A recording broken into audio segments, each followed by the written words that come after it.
Hoy vamos a tomar un tema en especial, le vamos a dar trascendencia a uno de los temas que habitualmente no lo tratamos, ¿no? Porque no estamos acostumbrados posiblemente, pero es fundamental y esencial.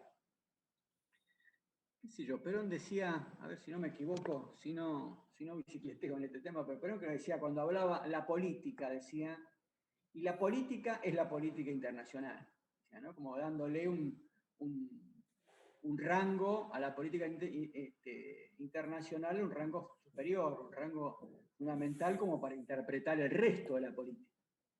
Y Perón yo creo que lo decía además porque hablar de la política nos permite identificar la dinámica de lo que va a venir, ¿no? Nos pone con una mirada hacia adelante y además nos ayuda a tener perspectiva estratégica, nos permite empezar a pensar la política en el rol de ir planificando la política y el accionar, ¿no? Pensar cuáles son los objetivos, reafirmarlos, marcar el tiempo, los momentos, los recursos, con quién, con quiénes se construyen. Parece que eso para el peronismo es fundamentalmente para Perón, a veces el peronismo no, pero para Perón la estrategia es una cosa superior.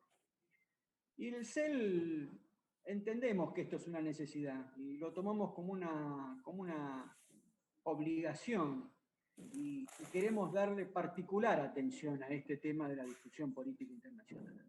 Así que bueno, un poco estamos para eso, hoy acá, en un mundo, pensando un mundo con una fuerte concentración económica, con una intensa especulación financiera, un mundo que ha ido a través del tiempo experimentando fuertes cambios, modificando su realidad, incluso para las grandes potencias, ¿no? Y esa crisis que se manifiesta de diversas maneras,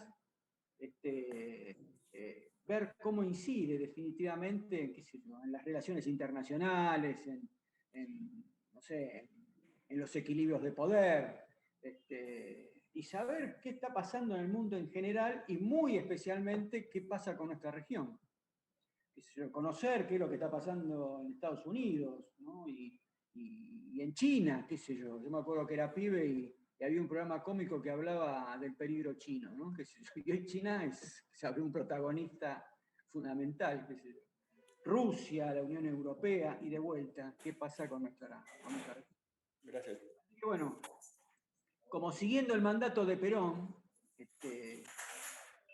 pero sigámoslo con un tranco lento, tranquilo, ¿no? Tratando de bicicletear y de guitarrear lo menos posible, como estoy haciendo yo ahora.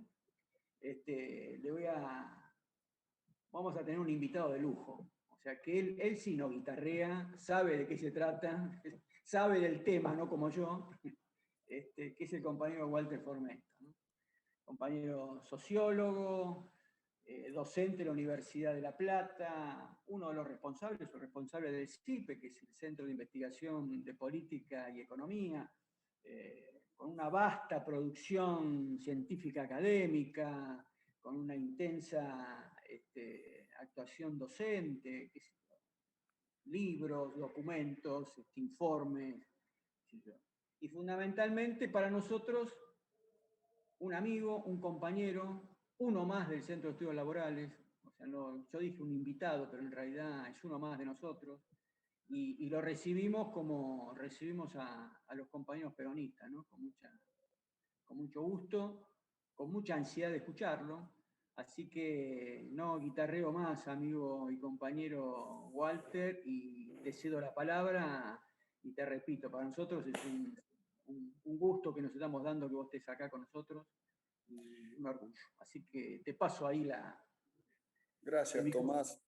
Gracias, Tomás, por la bienvenida al CEL, a ese Centro de Estudios Laborales, ese gran proyecto.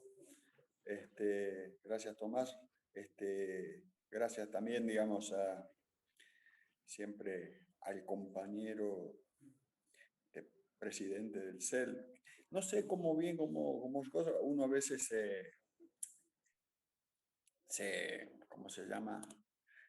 No sabe bien los distintos lugares, pero sé que Luis Cáceres siempre está aportando a toda esta construcción de la misma manera que aportás vos, Tomás, y siempre es un orgullo formar parte del CEL desde tantos años que nos conocemos. Y por otro lado, coincido, Tomás, en el hecho de que esa era la frase que yo había elegido para empezar. La política internacional es la verdadera política, tipo Perón. Lo otro es cabotaje, coyuntura. Claro que muchas veces nosotros pensamos que la política internacional es eso que sucede en otro país que no es Argentina, ¿cierto? Cuando uno dice política internacional, dice la política sucede en otros países que no es en Argentina, pues si no hablaríamos de la Argentina. Y en realidad,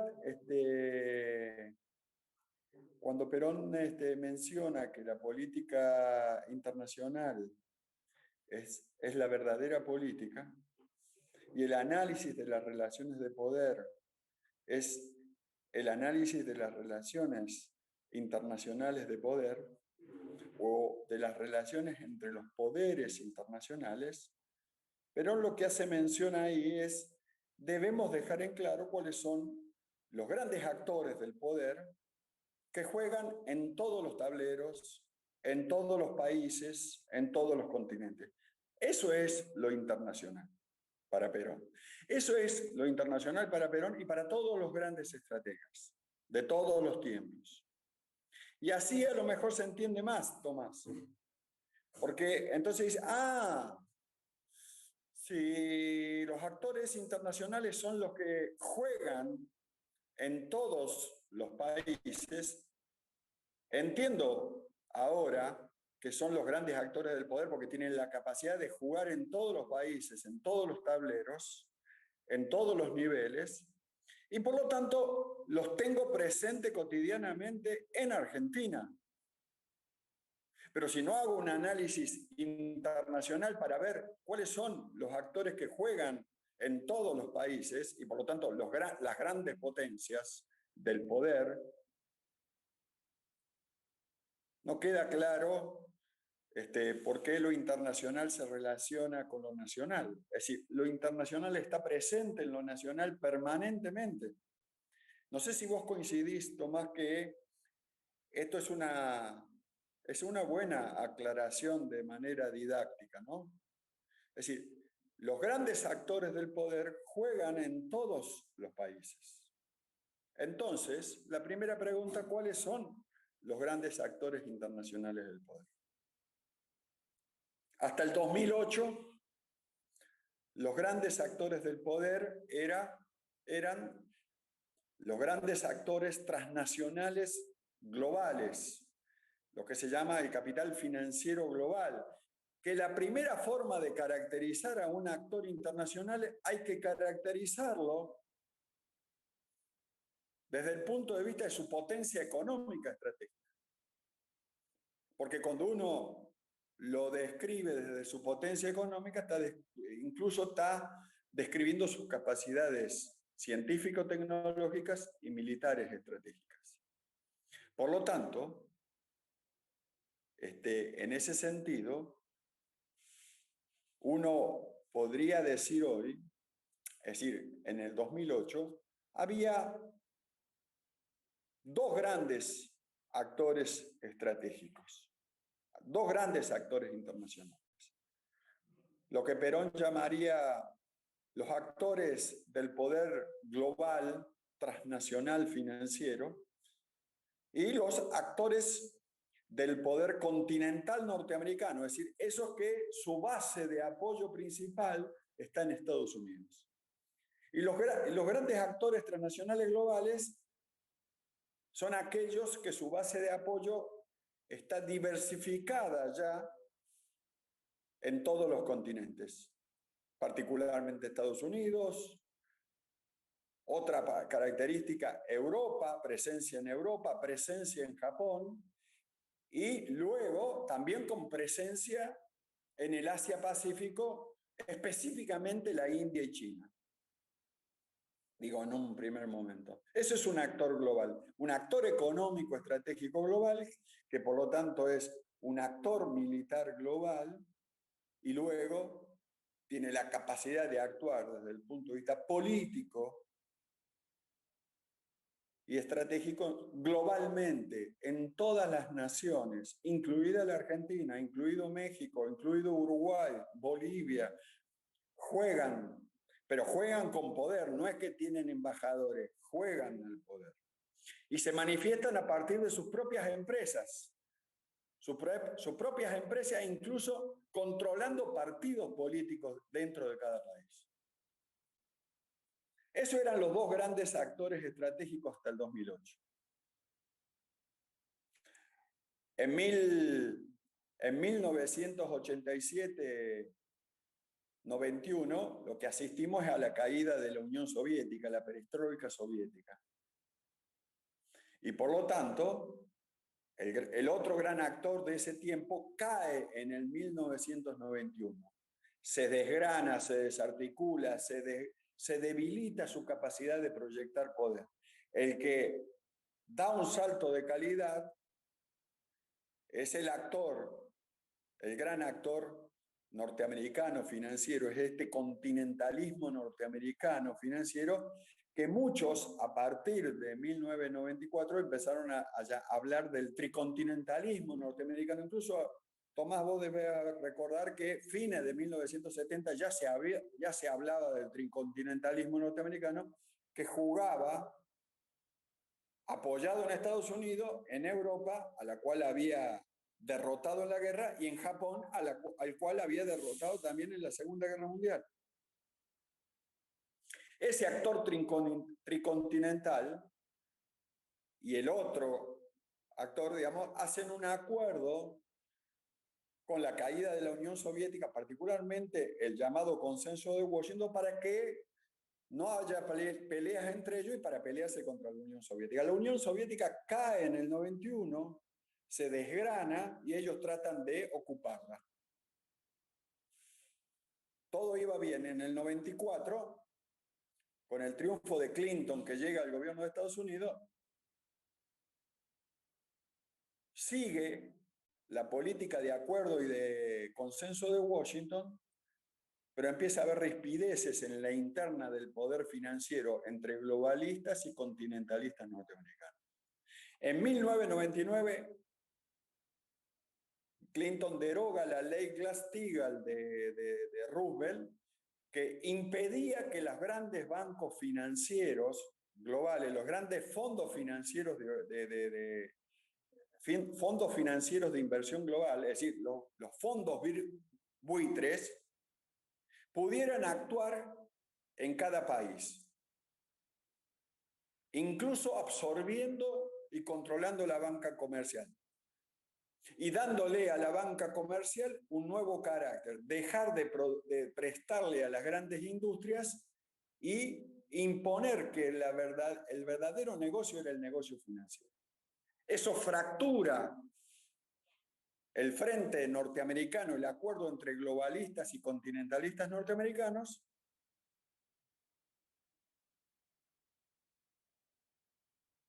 y en el 2001, posicionando a los globalistas en el 99, y en el 2001 el continentalismo norteamericano, a partir de los grupos asociados a Bush, hacen lo que se llama la caída de las Torres Gemelas. Es decir, la caída de las grandes torres financieras globales en Wall Street, en New York.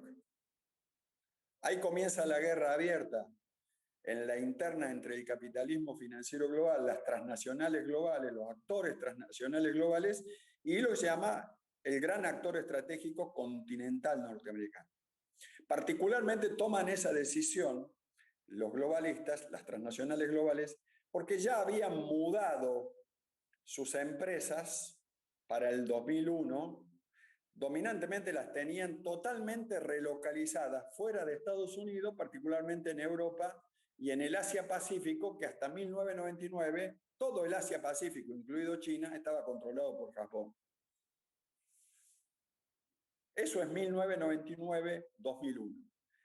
sigue esa pelea entre continentalistas y globalistas que marcó el tiempo histórico ese, y en el 2008 nuevamente vuelve a haber una movida de los continentalistas con los globalistas, y ahí sí, directamente, los continentalistas se encargan de dinamitar los grandes bancos norteamericanos globales. Los grandes bancos globales que estaban, digamos, en el centro financiero de New York y abrieron la guerra financiera. Eso paralizó el mundo entre el 2008 y el 2013.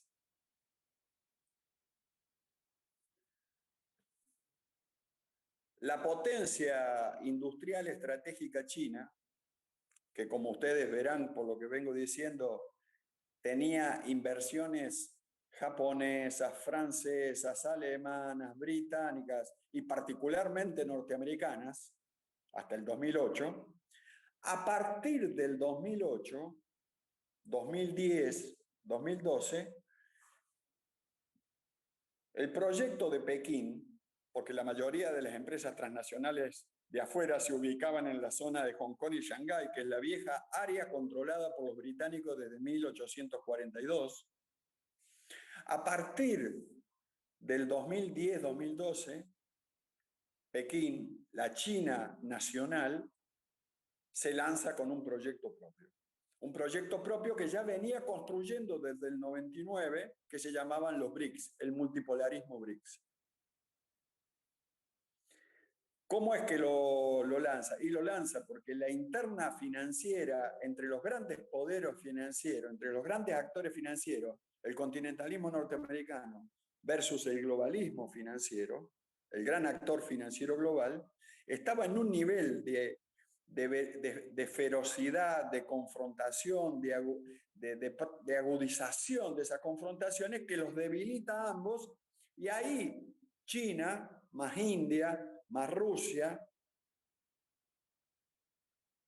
más Brasil y Argentina y México, más África, lanzan un proyecto llamado el multipolarismo BRICS, donde el actor más dinámico estaba compuesto por China y por Rusia. Una Rusia que había logrado recuperar cierto margen a partir de 1999 con la muerte de Yeltsin, y en el 2001 con Putin regresaba el proyecto nacional ruso, que tenía cierta fortaleza, pero no es lo que es hoy. Entonces, vos fijate, cuando vos vas siguiendo la interna de los poderes financieros, los grandes poderes internacionales que de alguna manera marcaron ese tiempo histórico, desde 1989 al 2008, te permite verlos claramente porque los teníamos adentro de Argentina. Es decir, más aún el continentalismo norteamericano fue ese gran responsable junto con Gran Bretaña de lo que fue la campaña de la guerra de Malvinas, y por lo tanto toda la guerra para quedarse con el control del pasaje bioceánico de Malvinas, pero particularmente de todo el sur, que significa ese paso bioceánico estratégico que hay allá en el Gran Sur. Y con eso controlaron la Argentina, la desfinanciaron, la endeudaron, empezaron a quebrar todas sus industrias estratégicas, todas sus grandes capacidades de administración estratégica, es decir, quebraron el Estado, incluso tomaron el control de las Fuerzas Armadas y la despotenciaron, es decir, la vaciaron de capacidades de proyección de poder a partir de la deuda. Pero no solamente eso, avanzaron a partir de 1991-94, por un lado privatizando todo lo que era estatal, fragmentando todo lo que eran empresas estatales, y por otro lado, informalizando las relaciones laborales. Fueron primero por un objetivo que el 40% de la fuerza de trabajo que estaba en blanco pasar a estar obligadamente flexibilizada, es decir, contratada en gris primero y luego en negro. Eso fue en 1991, 1994, 1996. A partir de 1996, la Constitución del 94 es una constitución de los vencedores de la Guerra de Malvinas, es británico y norteamericano. A partir del 96 profundizaron aún más, despotenciando todas las capacidades industriales, estratégicas, intermedias y básicas de la Argentina. Destruyeron toda su capacidad industrial, estratégica, científico-tecnológica, pero también todas sus capacidades de transporte. Esto la mayoría de ustedes se acuerda porque ustedes trabajaban seguramente en una empresa de esta, como yo. A partir del 96, 99, esto se profundiza. Se profundiza, incluso llegando allá para el 2004, 2005, 2006, casi a un 70% de la fuerza de trabajo, es decir, de los trabajadores que estaban en blanco hasta 1975, porque hay que acordarse que hasta 1975 el 90% de los trabajadores estaba en blanco y el 2,5% que estaban desocupados también estaban en blanco. Desocupados en blanco, ocupados y desocupados en blanco. Vos en el 2003, 2005, vos tenés ya una fuerza de trabajo en la Argentina que se encuentra entre un 50 y un 66% que se encuentra en negro, en gris, flexibilizada, con pérdida total de derechos. Ustedes se recordarán porque esto es el periodo 2006-2010. Bueno, ahí tienen que poner lo que se llama el momento 1999-2001, que se abre la guerra entre los grandes poderes financieros. Y el segundo hecho del enfrentamiento en la interna financiera global, es decir, en las relaciones internacionales marcadas por el poder internacional financiero, es el 2007-2008 con la caída de las Torres Gemelas, con la caída de Lehman Brothers. ¿Cierto? La banca. Ese momento, que es el momento donde se declaran la guerra a muerte entre ellos, que ya no es una guerra solo económica y financiera, sino que pasa por otros medios, es lo que abre el tiempo del regreso de los pueblos a partir del 2008. En el 2014, 2013, 2013 con la asunción del Papa Francisco como Papa, en el 2013, en marzo del 2013, ese es un hito en el tramo positivo, digamos, de la recuperación de los pueblos, de legitimidad y capacidad internacional de lucha. En el 2014, los BRICS, con China a la cabeza, lanza su proyecto estratégico propio multipolar, el 2014. En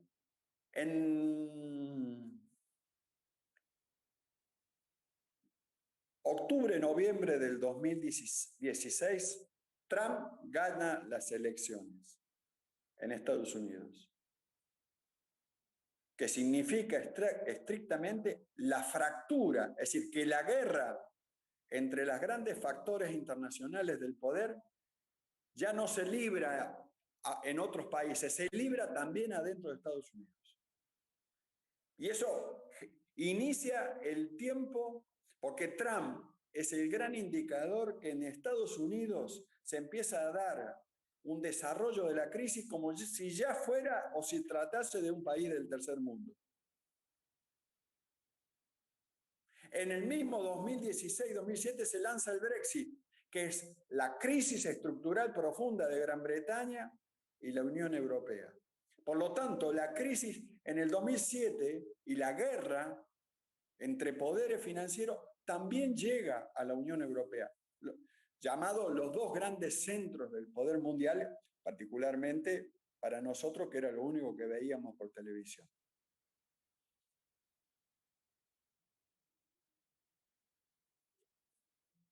A partir del 2018, Trump en el gobierno todos los días había algún intento de golpe de Estado adentro de Estados Unidos.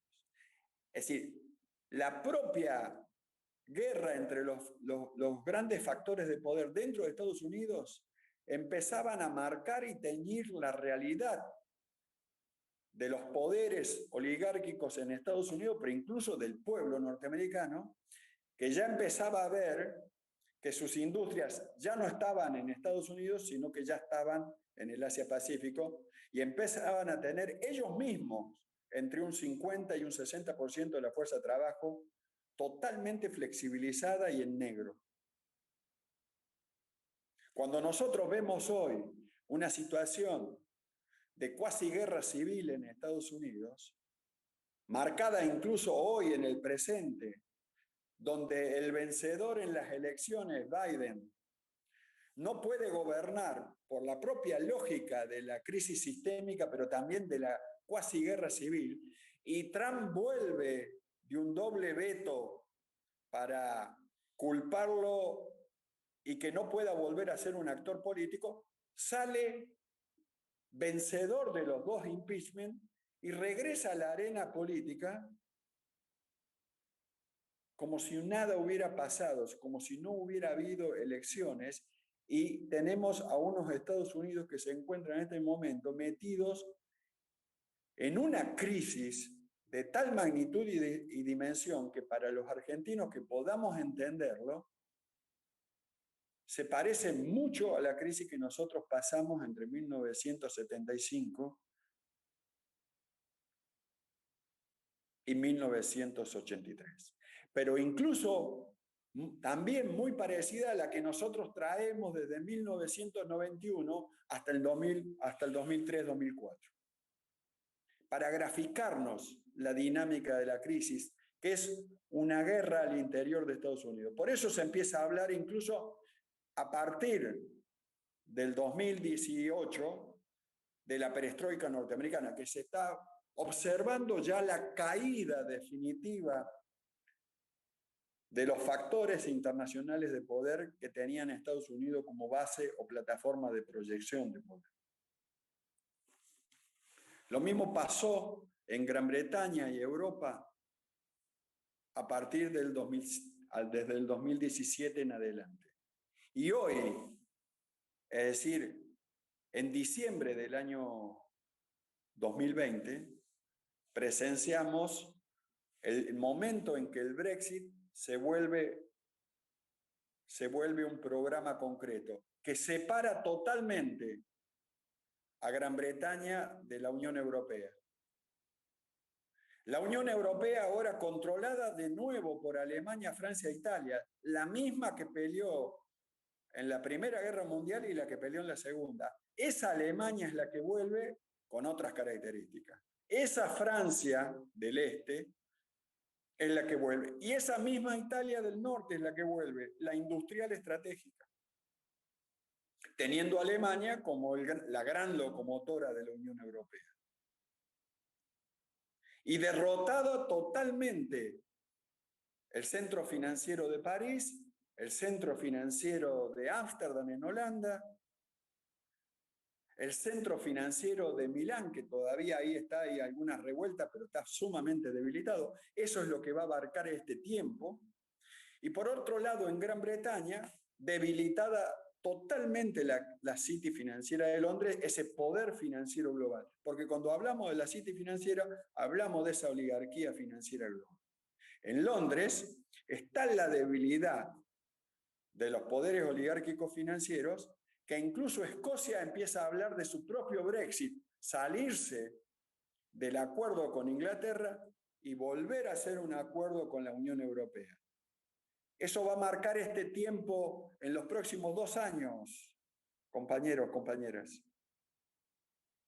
Por lo tanto, la misma dinámica que se desarrolla en la Europa continental se desarrolla en la Europa de islas insulares, islas de Gran Bretaña. donde el poder que está siendo debilitado estructuralmente es la City financiera de Londres. Los que manejaban la deuda externa del mundo. Por eso hoy se encuentran debilitados los grandes acreedores financieros del mundo, porque los grandes acreedores del mundo están debilitados a partir de estas crisis, que cuando uno habla de crisis está hablando de guerra económica, de guerra política, de guerra cultural, de guerra militar, subterránea, de guerra estratégica. Hasta el 2018 la City financiera de Hong Kong, que la seguía controlando Gran Bretaña y Estados Unidos, era el gran centro de poder para que China hablara de un solo país con dos modelos. Entre el 2018 y el 2019, en una movida conjunta de Trump por un lado y de Xi Jinping por otra, se debilita totalmente la capacidad de proyectar poder de la City de Hong Kong. Es decir, el tercer centro financiero estratégico de la estrategia global y de las transnacionales globales. Desde el 2016 para acá perdieron Londres, perdieron la Unión Europea, es decir, perdieron el poder de París, la City financiera, y perdieron en el 2018-2019 su gran pivot, que era la City financiera de Hong Kong. Por eso hoy vos podrías decir que en China domina el proyecto nacional, industrial, científico y tecnológico chino, el modelo nacional chino, por sobre los poderes y el modelo transnacional global de los poderes financieros. Eso es un dato muy contundente que está marcando este tiempo de crisis financiera, de guerras financieras, que ustedes verán, compañeros y compañeros, que mientras existe esta crisis de los poderes financieros, nosotros en Argentina estamos renegociando la deuda externa en condiciones favorables. Es decir, porque cuando se pelean entre ellos, los poderes financieros, tenemos mayores oportunidades para recuperar soberanía. Incluso yo podría volver a decir algo que ya hemos conversado. Las condiciones de la derrota de Malvinas han caducado. Es decir, los grandes poderes financieros vencedores en la guerra de Malvinas y por lo tanto los que pasaron a ejercer el control de la Argentina a partir de 1991-94, ya no tienen capacidades de ejercer el poder sobre la Argentina. Por eso nosotros estamos viendo cambios, que hay recuperación de posibilidades de ejercicio de soberanía, y ahí vienen las grandes batallas que tenemos que dar, no solamente por el Banco Central, sino por la hidrovía ahora en abril, por lo que se llama la seguridad interna, recuperar lo que se llama el manejo de la inteligencia nacional, digamos, recuperar las capacidades de proyectar poder nacionalmente y sudamericanamente. Están dadas las condiciones. Tenemos que ir recuperando. Es decir, Argentina tiene hoy todas las condiciones para empezar paso a paso y acelerando para empezar a reconstruir las condiciones que nos habían impuesto los vencedores en Malvinas, que hoy están vencidos en los últimos 2 años. Porque si nosotros no podemos tener este análisis de situación internacional, no entendemos por qué a veces nuestros gobiernos, los gobiernos elegidos por nosotros, no pueden llevar adelante una política nacional, porque debe haber correlaciones de poder internacional también favorables. China, Rusia, la India necesitan que la Argentina, que Brasil, que Sudamérica, que México recuperen soberanía para poder interactuar soberanamente con esta región que es poderosísima en la producción de muchas cosas.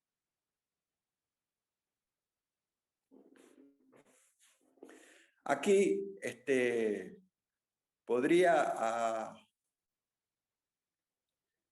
introducir Dos últimos elementos para cerrar a lo mejor este tramo, Tomás, que es, primero, lo que Putin y Xi Jinping y Angela Merkel le dicen en el foro de Davos, que es el foro global de las transnacionales financieras. Putin le dice, ustedes deben reconocer que el proyecto financiero global, el proyecto unipolar global, ya no existe. Nunca existió como dominante, pero hicieron el intento. Hoy ya no tienen ni siquiera la capacidad de hacer el intento, han sido derrotados. Por lo tanto, el mundo multipolar y multilateral es el que hoy existe con capacidad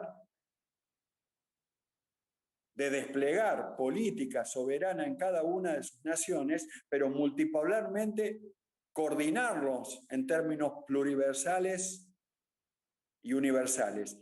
Y ahí entra, porque si bien desde lo económico, político, estratégico, lo que dice Putin y Xi Jinping es claro y contundente, pero desde el plano de lo cultural, estratégico, filosófico y religioso, la voz cantante la lleva el Papa Francisco, para situar concretamente en términos de actores estratégicos. Esto se plasmó entre septiembre del 2020 y la primera quincena del 2021. China armó el mercado común chino, no controlado por China, pero con fuerte peso, donde ingresó Japón, Vietnam, Corea del Sur, Indonesia, Australia.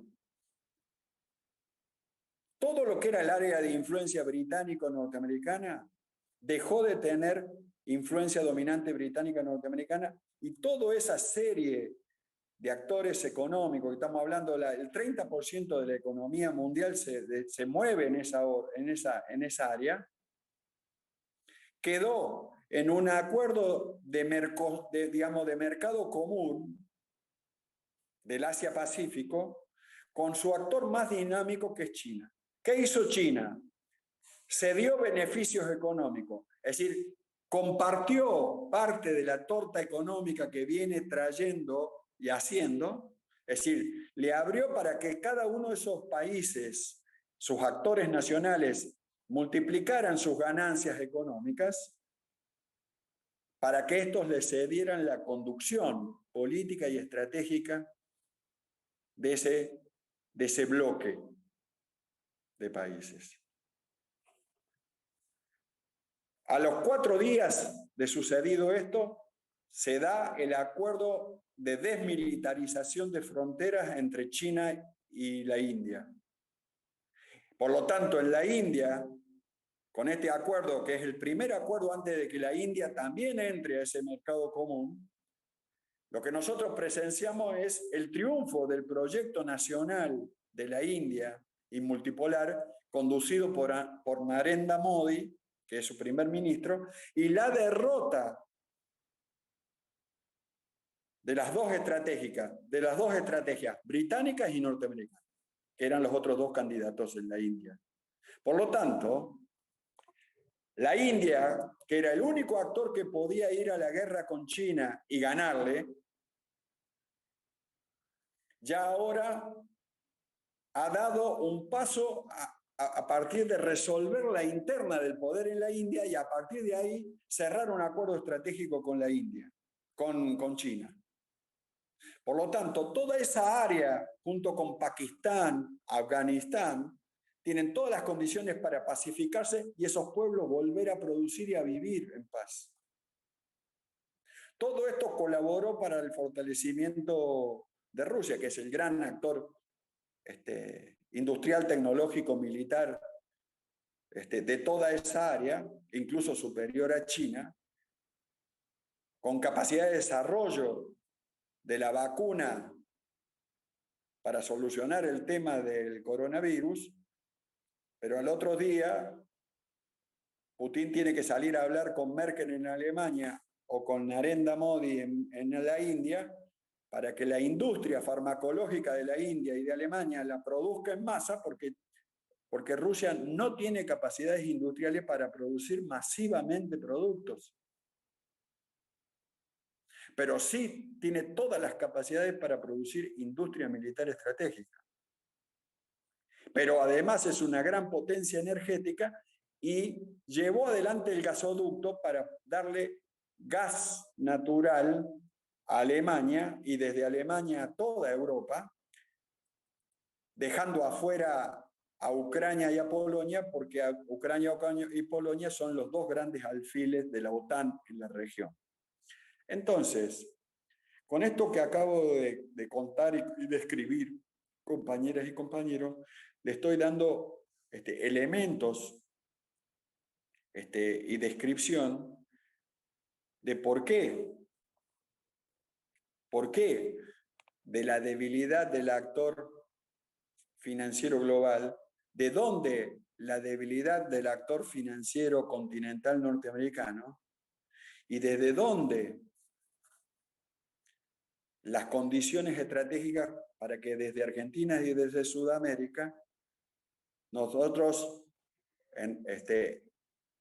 iniciemos contundente y definitivamente la marcha en términos de recuperación del proyecto nacional en Argentina y en toda Sudamérica.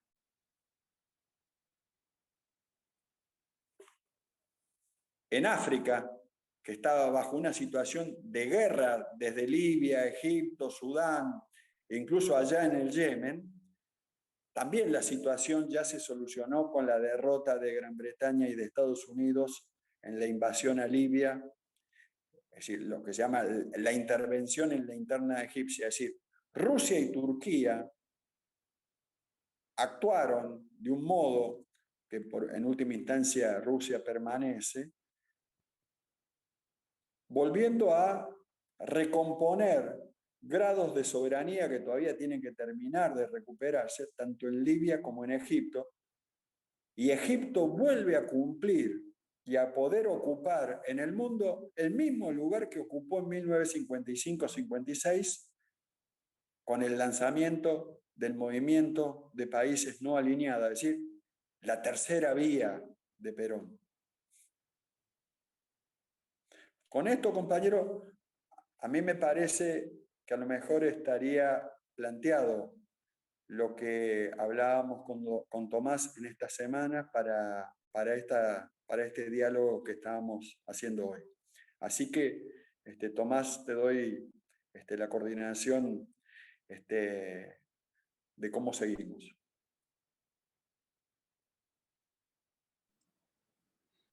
Sí, lo que podría abrir es la posibilidad de que algún compañero quiera aportar algo. Parece que Gaby ahí levanta la mano aplaudiendo o pidiendo la palabra, aplaudiendo.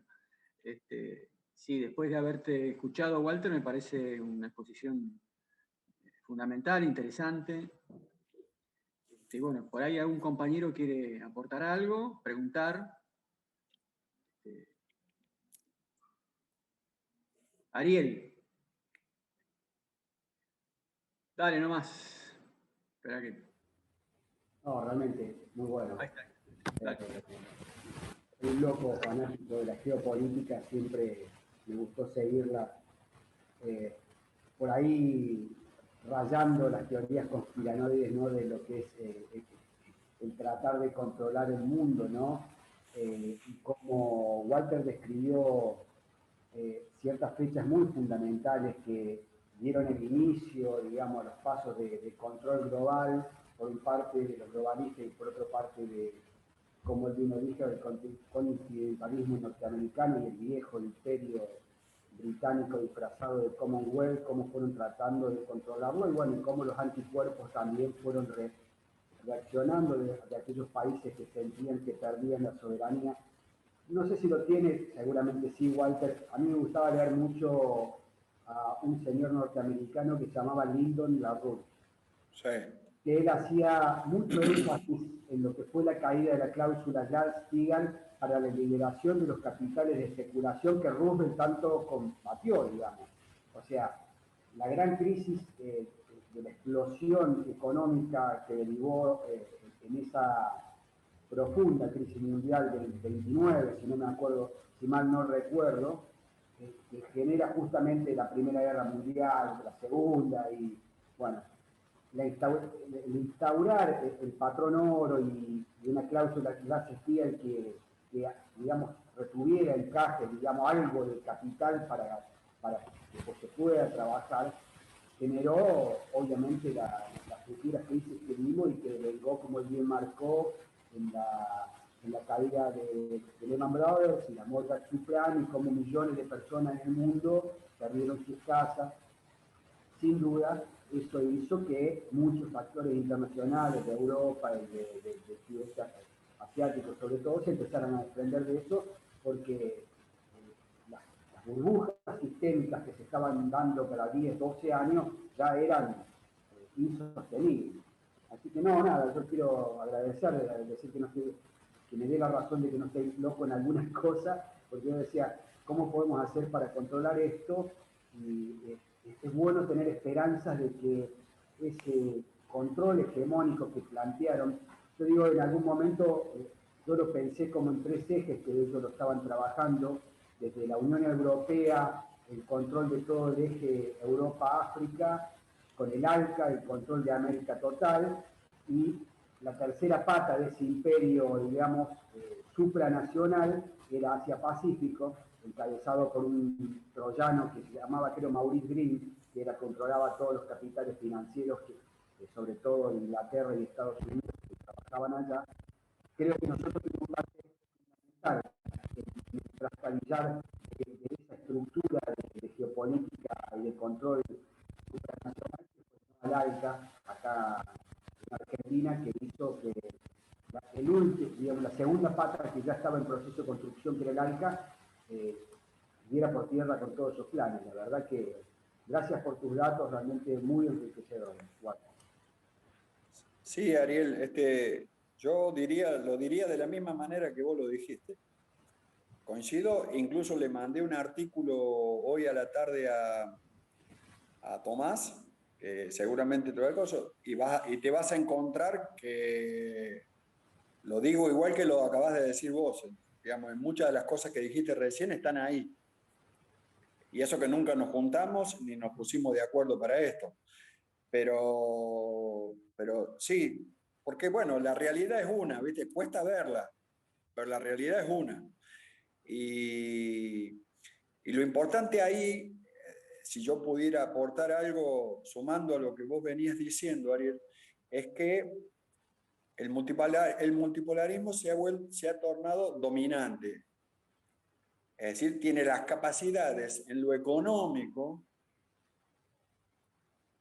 de ser el gran motor económico del mundo. Eso lo ha perdido Estados Unidos de todo punto de vista. Por eso hay muchas cosas que pasan hoy dentro de Estados Unidos que se parece a lo que ellos llamaban antes el tercer mundo. Es decir, entonces, eso es un dato realmente a tener muy presente. ¿Por qué? Porque uno domina cuando tiene las capacidades para que el mundo empiece a girar alrededor de la nueva ruta de la seda, que es el discurso, que no es una sola. Es decir, no es una sola, son 3, 4, 15 vías, ¿no es cierto? Pero todavía no tiene la hegemonía, es decir, no ha construido la legitimidad. Por eso es una transición. Vos primero lográs que el otro ya no sea dominante en lo cultural y en lo ideológico. Luego, y eso es la crisis y la pobreza que genera. Luego, entra en crisis la capacidad económica de imponerle a todo el mundo tus productos y el consumo.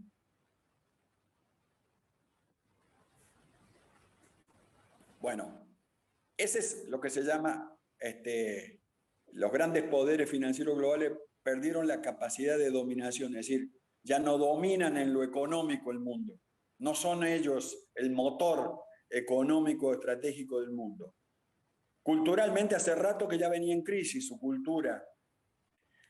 Bueno, el BRICS, es decir, este coso, China, India, Rusia, Alemania, que todavía no dijo nada, pero ya está con un pie adentro.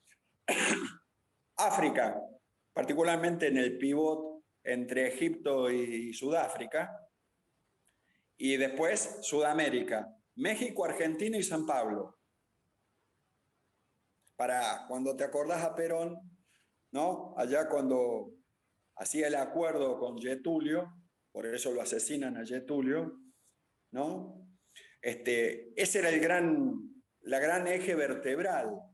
Es decir, cuando uno no puede hablar de Brasil, es decir, hoy, y en realidad siempre es erróneo hablar así, pero porque Brasil es muy complejo. San Pablo está por fuera de las capacidades de influencia de Bolsonaro. San Pablo es el vicepresidente de Brasil. También es Lula, ¿no? Porque es la CUT. ¿Qué es San Pablo, el gobernador de San Pablo? La alianza estratégica entre la Federación de Industriales del Estado de San Pablo y la Central Única de Trabajadores. Y San Pablo también colaboró para que Bolivia regresara del golpe de Estado y hoy recuperara soberanía. Y con ello el viejo proyecto que estaba hasta Evo. Entonces, eso crea condiciones. Estos son los indicadores de que el tiempo de la derrota de Malvinas terminó. Nosotros tenemos que iniciar la recuperación estratégica de lo que fue de la etapa de derrota. Y, por otro lado, ninguna duda, va a haber que construir lo necesario y suficiente para retomar el control del paso bioceánico y el sur, es decir, Antártida e Islas Malvinas y todas las islas y lo que se llama la relación con Tierra del Fuego y Santa Cruz, donde las hidroeléctricas son una pieza clave.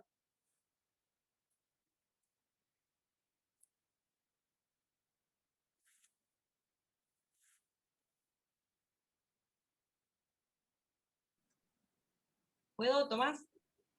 Sí, justo iba a preguntar quién. Dale, Gaby. ¿Qué tal, Walter? ¿Cómo andas, Gaby?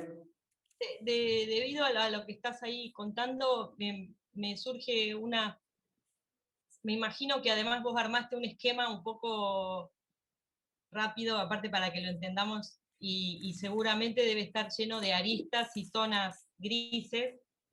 Estaba pensando que en estas consideraciones que vos hacés sobre la globalización,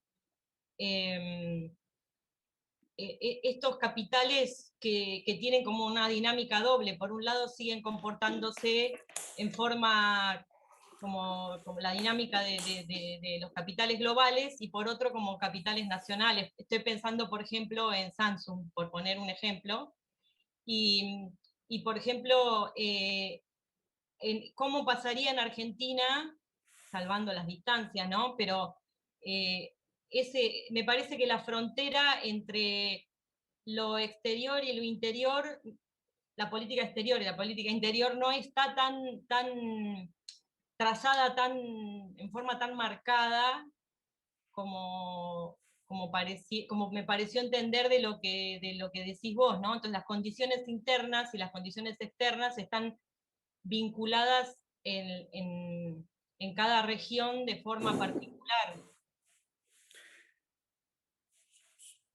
Coincido, Gaby. Coincido con lo que decís porque es así como vos decís que suceden las cosas.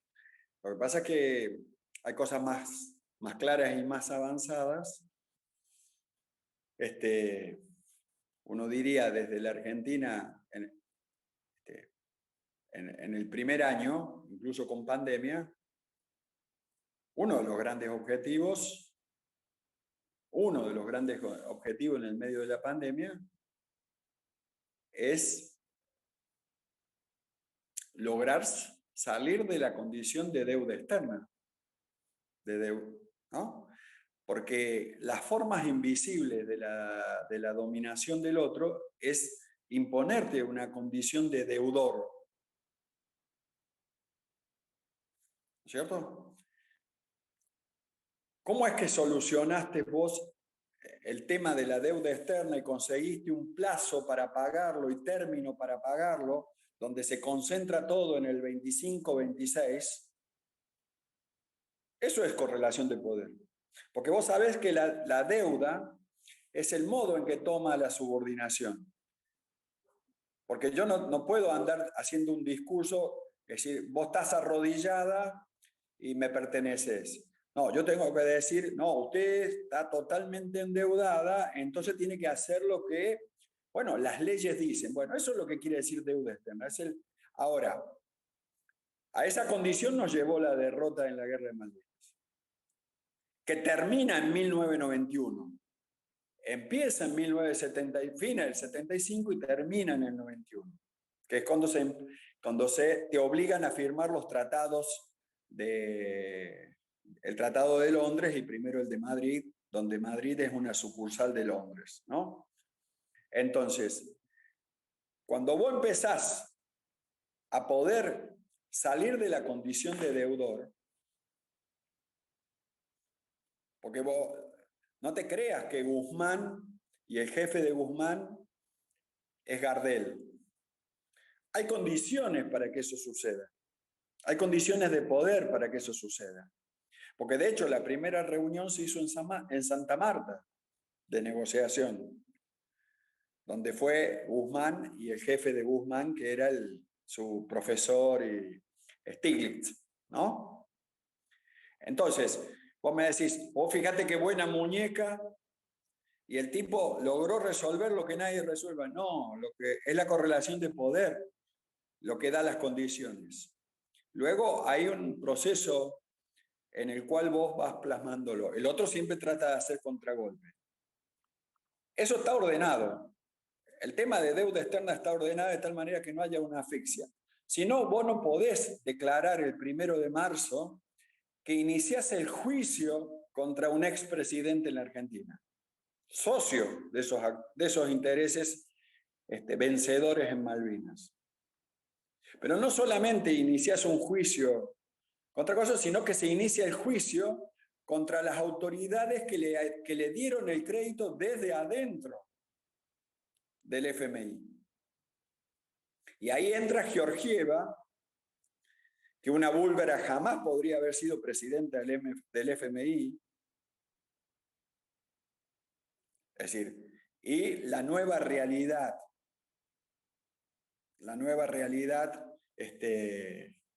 que se da a partir de esta nueva situación de relaciones de poder internacional. Y se empiezan a anunciar un conjunto de decisiones de inversión. Entonces ahora la carne que necesita China la va a comprar en Argentina. China no puede producir carne porque como no tienen agua, buena agua, no puede ser que vos hayas tenido gripes aviares. Hay algo en China, en el aire, digamos, que genera una predisposición a las enfermedades. Argentina tiene una condición histórica en términos naturales para producir masivamente alimentos. Hay 4 grandes áreas en el mundo que tienen esa capacidad. El Mississippi, la zona de Argentina que va hasta casi entrado Brasil, Australia y la pampa húmeda que va desde la llegada al límite de Ucrania con Rusia y Rusia. Entonces, no es que en cualquier lado vos podés fabricar alimento, producir alimento. Y una cosa es producir proteína vegetal y otra cosa es producir cerdo, producción de proteínas animales. Entonces, y justo caemos ahí nosotros. ¿No es cierto? En el medio de todo esto. Entonces, pero no solo eso, las decisiones de poner en marcha las hidroeléctricas, las decisiones de hacer las plantas nucleares o los trenes, o la de participar en el tema de ayudar a que se recupere soberanía sobre hidrovía.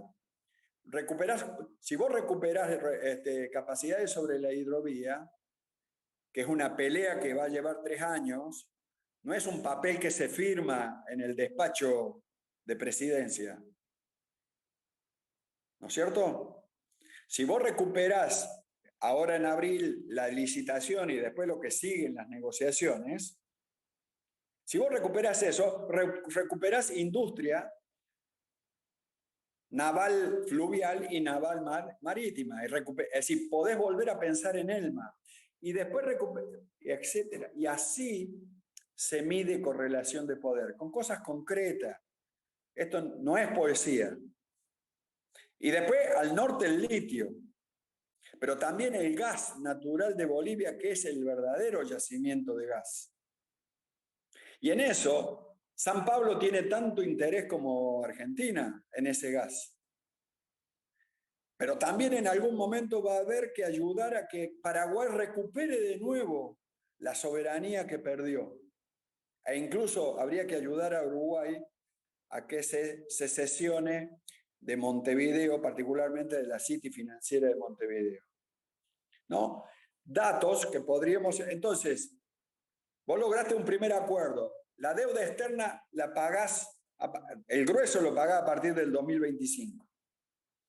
Pero si vos solucionás el tema de hidrovía y volvés a tomar soberanía sobre puertos, sobre elevadores y almacenaje, como mínimo tenés 30.000 millones de dólares anuales que te ingresan por lo que antes iba por evasión.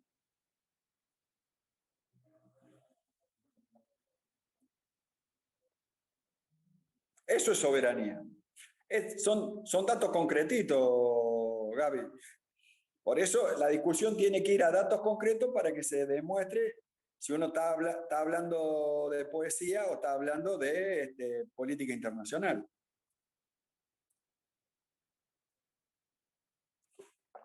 Desde el punto de vista sanitario, en el medio de la pandemia, Argentina reconstituyó entre un 60 y un 70% sus capacidades sanitarias que perdió a partir del 91 en adelante, que nos destruyeron. Es decir, ya en el año de la pandemia nosotros recuperamos soberanía. Hay que medirla.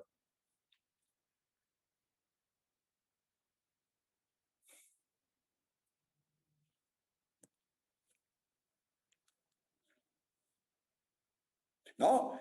Voy a dar un dato que es ríspido para muchos. Las Fuerzas Armadas vuelven a legitimarse con la población, porque son los primeros agentes de salud que han estado presentes, ¿no? Y siguen. ¿No? Digo, viste que es un dato concreto que está y que no ha habido problema en las barriadas cuando iban los distintos componentes. Bueno, la victoria de británico-norteamericano en Malvinas tuvo como objetivo mantener la división entre el pueblo y Fuerzas Armadas, sabiendo que sin pueblo no hay Fuerzas Armadas. Y esto viene desde el soldado Carrasco para acá. ¿No? Ese dato de 1994. Yo sé que esto es ríspido, pero si hablamos solamente de lo que nos gusta al oído, pero esto me dijo que hablara Tomás porque él de todo modo iba a pagar el asado para que si había alguna cosa lo pudiéramos aclarar a partir del asado.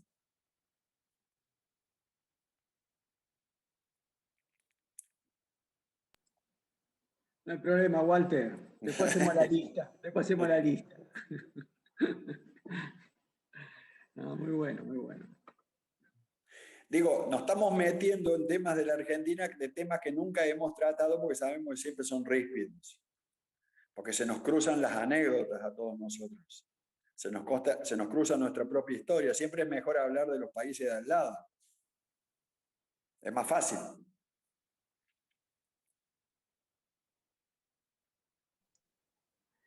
Sí, pero en cierta manera es reconocer que uno va recuperando recursos. O sea, tener las Fuerzas Armadas jugando para este lado es recuperar recursos. Y por supuesto, por supuesto. Por eso ellos están obligados a ir al golpe policial, que es el segundo esquema, el que intentaron Ecuador y es el que le hicieron el golpe del 61-62 en Brasil se hizo así, para matar al presidente de Brasil. Es la misma OEA, ¿no? Y por eso lo de Bernie fue una cosa muy acertada en cómo lo manejó, un lugar donde también Berbisky jugó mal, porque en el medio de la crisis jugó tanto contra Axel como contra Bernie, ¿no? En el medio de la sonada policial.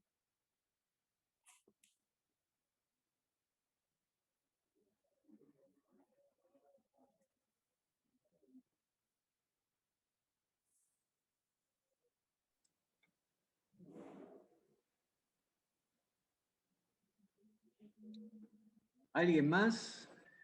¿Algún compañero, una compañera que quiera sumar?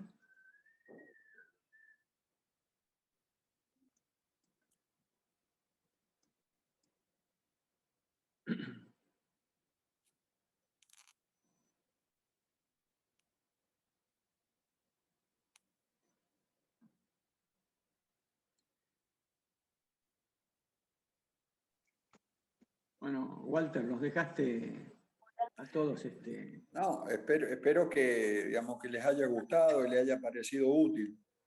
Tomás. Tomás. Sí, dale, Nahuel. Sí, Nahuel, dale. Graciela quiere hablar. Adelante, Graciela, adelante. Sí, algo cortito nomás. No estoy muy empapada en todos estos temas que la verdad me ha dejado muy... me ha dejado muchas cosas en claro el relato del compañero. Y lo que destaco es puntualmente esto de los datos concretos.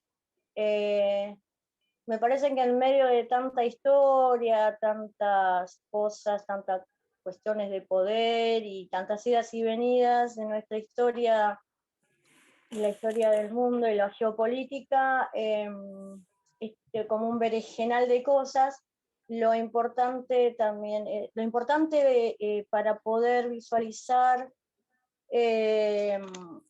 lo que vamos recuperando, y a veces también lo que vamos perdiendo en el camino, es esto que aportó el compañero de datos concretos. Y en distintos aspectos y por distintas situaciones de la realidad pasada y futura y presente, esa recuperación en ciertos aspectos de nuestra soberanía. Eso es como que a mí, después de escuchar todo el relato, es como que me sirve, yo que no estoy muy ducha en todo esto, sí toco de oído nomás, me sirve como para guiarme, ¿no? Como ver, acomodar y las ideas y los hechos, ¿no? Y ver cómo la geopolítica a lo largo de la historia de la humanidad, ¿no? Fue, más que nada la contemporánea, fue manejando los hilos del poder y la vida cotidiana de muchísimas personas, que lo único que tratábamos de hacer es luchar para salir adelante, mientras el poder manejaba nuestras vidas, ¿no?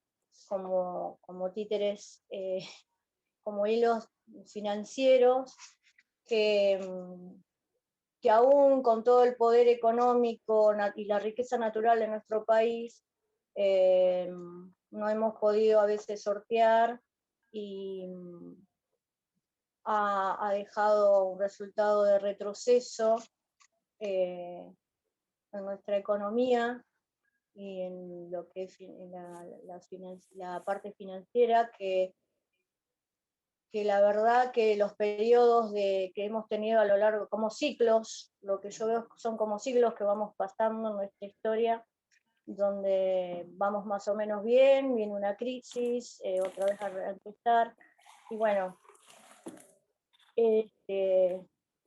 como allá en los 80, después en los 90, en 2001. Pero bueno, es global, todo es, nadie está como en una isla, ¿no? Todo lo que pasa en el otro lado del mundo nos va a repercutir, y más si son países de poder, debe ser poder económico y financiero. Pero bueno, quería rescatar esto y bueno, darle mis felicitaciones por todo el relato, y bueno, me ha servido muchísimo, y a partir de ahora voy a leer muchísimo más para estar más empapada del tema. Pero muchas gracias. Gracias, compañera. Bueno, compañeros, compañeras, me parece que se ha cumplido. Martín, ¿querés hablar?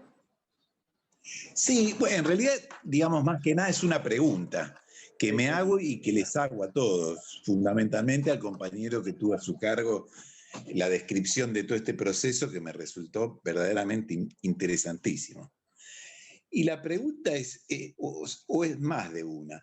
La primera pregunta es, ¿el gobierno de Alberto tiene plena conciencia de la situación que acaba de describir el compañero acerca de cómo está jugándose, digamos, la geopolítica en términos internacionales?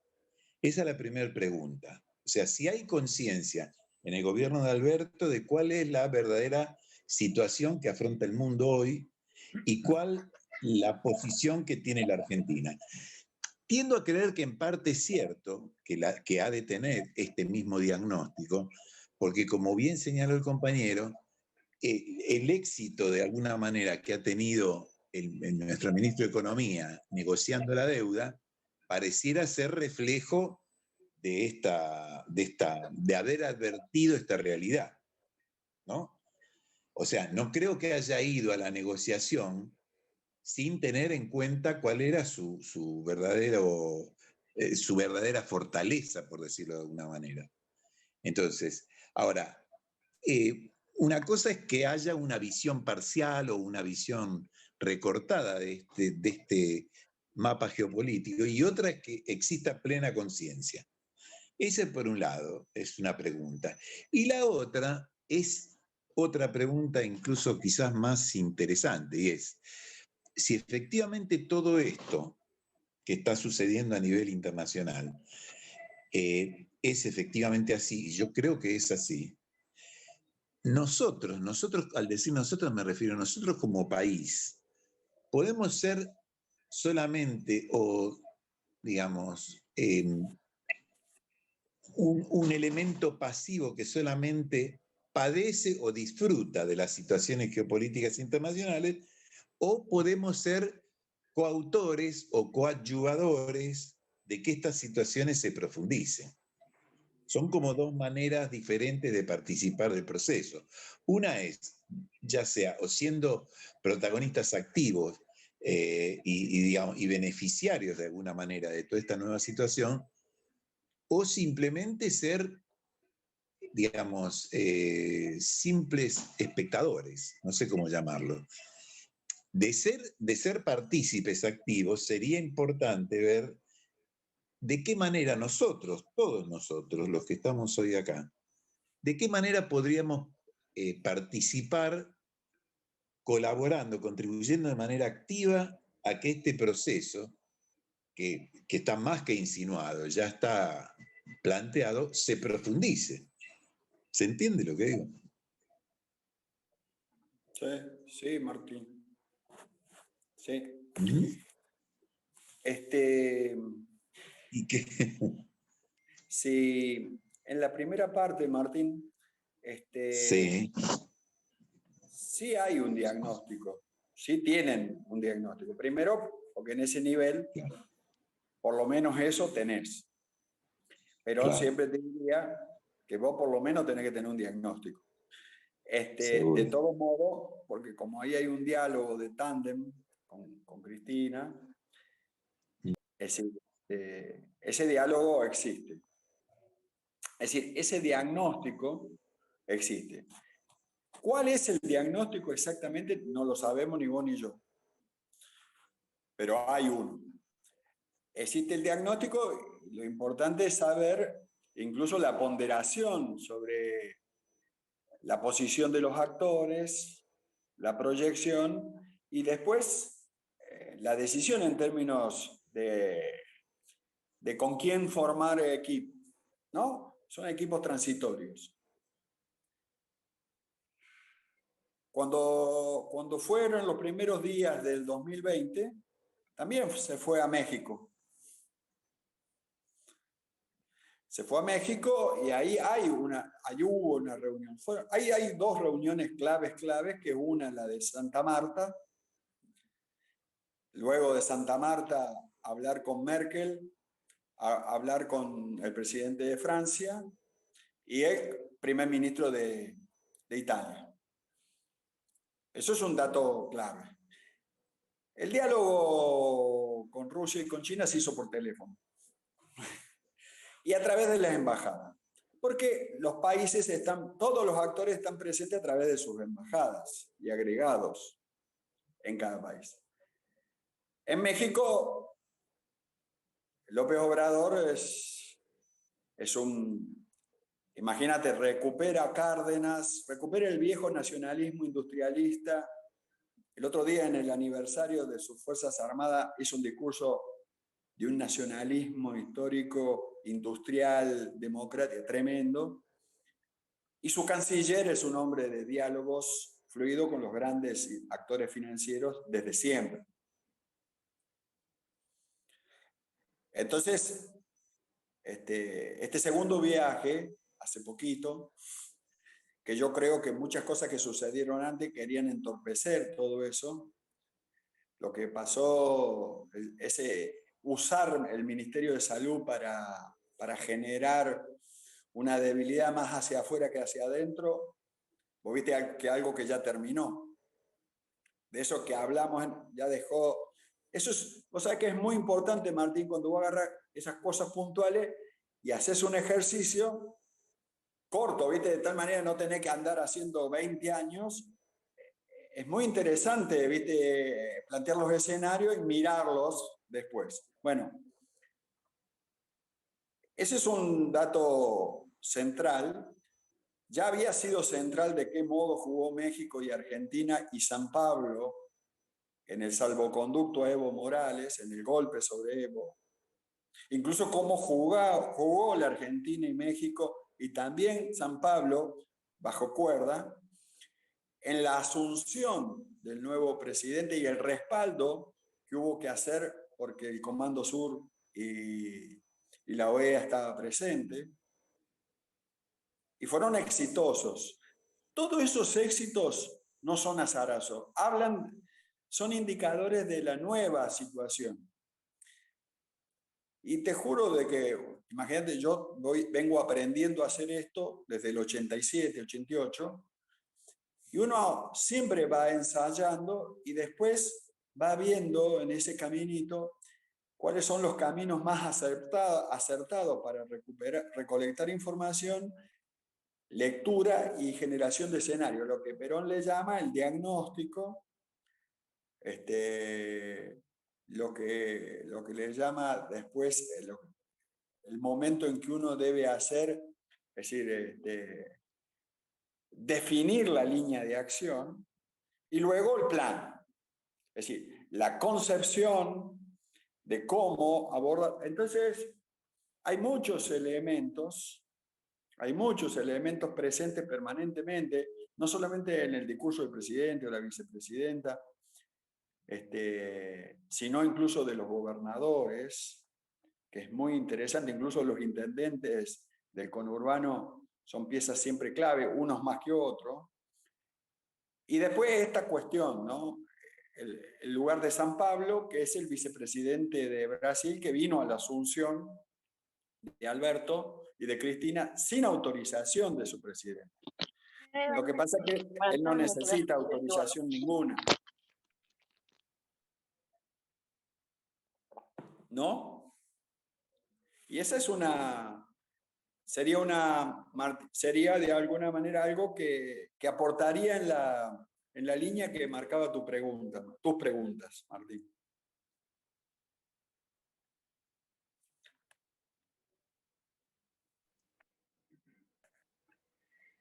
Bueno, compañeros, a mí me parece que hemos tenido una jornada enriquecedora, creo que hay aportes fundamentales, hay aportes para el análisis, para pensarlo, para analizarlo bien, me parece interesante. Se ha grabado todo esto. Y bien dijo Walter hace un rato que me acercó, a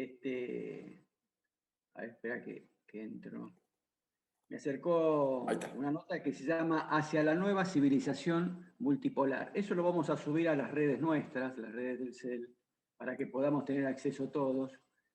Y me parece que todos estos temas son extraordinarios, la verdad son para profundizarlos cada uno. O sea, esto es una parte. Yo creo que además, permítame simplemente una cosa para ir cerrando, ¿no?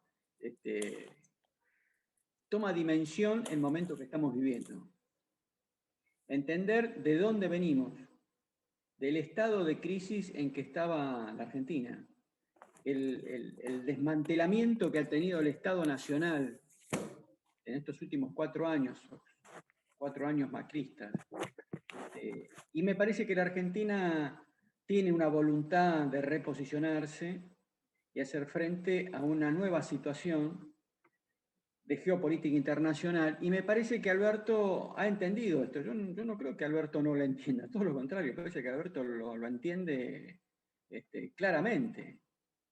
Es uno de los presidentes latinoamericanos de la región que mayor protagonismo está tomando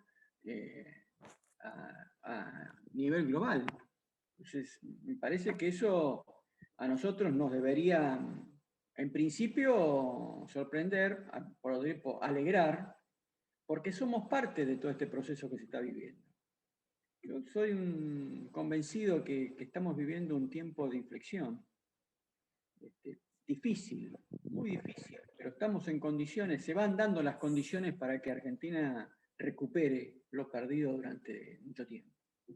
Así que, compañeros, resta agradecerle a Walter. La verdad que Walter, siempre que has aportado, siempre que hemos invitado, siempre has hecho unos aportes extraordinarios. Nos deja bastante hilo medio para recorrerlo, así que te agradecemos un montón y seguiremos en contacto, ¿no? Seguiremos con todas esas notas que vos a veces nos acercás y las iremos subiendo a nuestras redes. Así que, compañeros, compañeras, les agradezco a Walter en especial, pero a todos que se hayan tomado el trabajo de haberse conectado, de participar, así que habilito los micrófonos, desen los micrófonos, nos saludamos y un aplauso generalizado para todos. Extraordinario. Muchas gracias, compañeros, compañeras. Saludos. Bueno, Walter, muchas gracias.